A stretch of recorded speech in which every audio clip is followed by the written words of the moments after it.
Dans cette session, nous allons discuter de la création d'un test. Je suis déjà dans le mode édition, donc je peux venir cliquer sur Ajouter une activité ou une ressource et sélectionner Ajouter un test.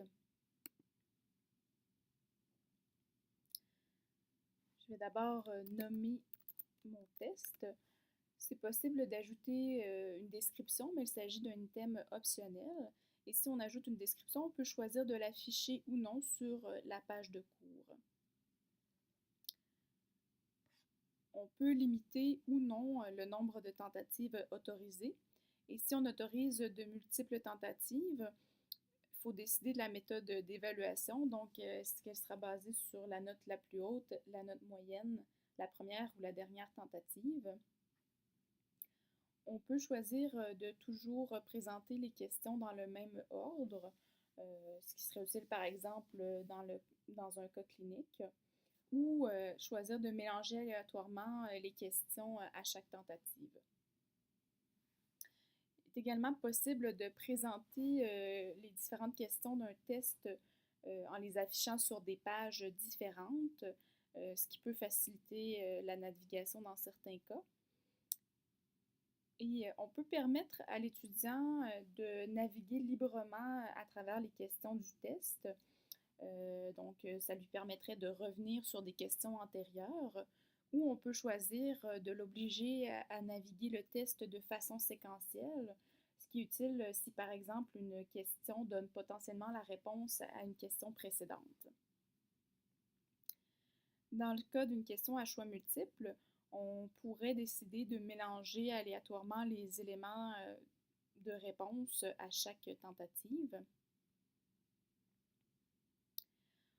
On peut, lorsqu'on crée une question, ajouter une rétroaction et c'est possible d'offrir cette rétroaction a posteriori, c'est-à-dire une fois que l'étudiant a entièrement complété le test, ou on pourrait choisir d'offrir la rétroaction après chaque question complétée.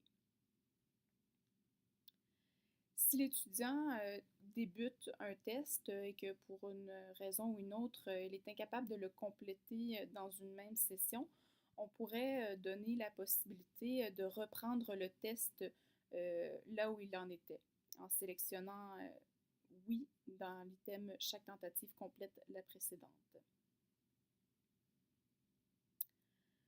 On peut offrir une rétroaction globale à la fin du test.